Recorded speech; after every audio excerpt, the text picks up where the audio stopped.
तुला ना सगळंच माहिती आहे, मग का विचारतेस तू? कारण जेव्हा तुमच्या मनात काहीतरी चालू असतं ना, तेव्हा तुमच्या कोणत्याच हालचाली स्वाभाविक होत नाही. हे बघ उमा, आम्ही असा प्राणी आहे ना, कुठेही टाकला तरी मांजरासारखा उभाच राहतो. मग आज ही अस्वस्थता का? कारण आजपर्यंत सगळं माझ्यापर्यंत येऊन थांबत होतं. आता त्यांनी माझ्या माणसांना काहीतरी करण्याची धमकी दिली. म्हणजे त्या फोन बद्दलचा माझा अंदाज खरा ठरला. हे पण तू नको काळजी करूस, अजिबात काळजी करू नकोस तू. मी समर्थ आहे माझ्या माणसांचं संरक्षण करायला. चला झोपा आता, नाहीतर ते कालचं पुस्तक आणीन मी वाचायला. किती कंटाळवाणं होतं ना, म्हणजे 2 पानं वाचूनच झोपलात तुम्ही लगेच. किती वाईट होतं ना ते. ही माणसं इंग्रजीचं मराठीमध्ये भाषांतर का करतात मला काही कळतच नाही. तुम्ही घेतलं ना त्या दिवशी, तेव्हाच माझ्या मनात आलं, पण म्हटलं तुमच्या निवडीला कसं काय नाव ठेवायचं.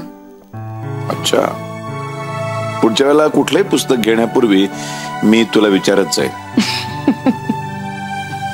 झोपा.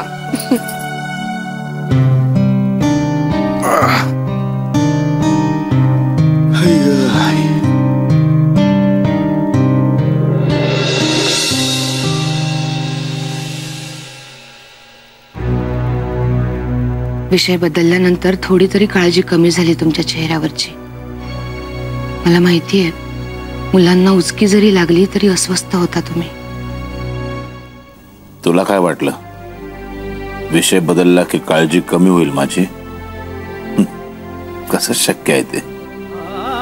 पण तुझ्या समाधानासाठी हसलो.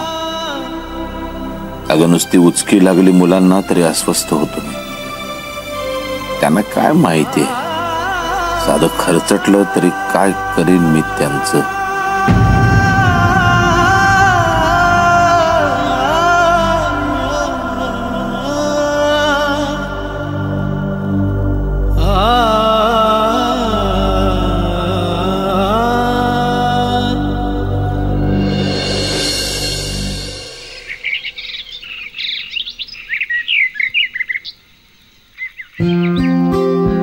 गायत्री, पाणी घे.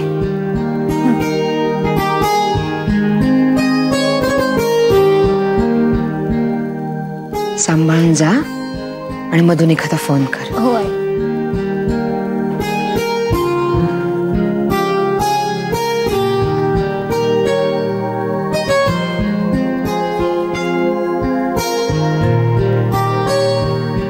गायत्री, हा, सांभाळून जा बाळा. हो आई.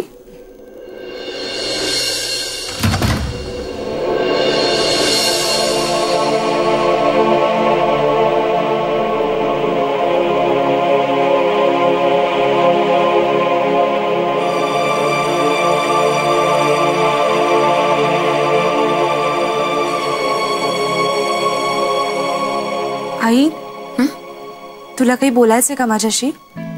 नाही ग. नाही कसं? मग मगासपासून काय चाललंय तुझं? ते आपलं उगाच. तुझा उशीर झाला ना कॉलेजला, पण फक्त संध्याकाळी लवकर ये घरी. आई, मी नेहमीच लवकर येते. हो ग बाळा, पण उशीर होईल म्हणून आपलं उगाच बोलले मी. आई अगं, फक्त काल उशीर झालाय, पण तो पण थोडासा. डान्स रिहर्सल झाला ना की लवकर या घरी. तुम्हाला हे नेहमी नाही सांगत. काय झालंय नक्की? अगं असंच. बर, मला सांग, कोणी येणार आहे का घरी? मी नको जाऊ का कॉलेजला? चुकलं बाई माझं, मी ना उगाच बोलले तुला. जा तर तू. आई, आता हे सगळं माझ्याकडे बघून सांग. गायत्री, कॉलेजला जा. तू खरंच खूप स्ट्रेंज आहेस. लवकर ये.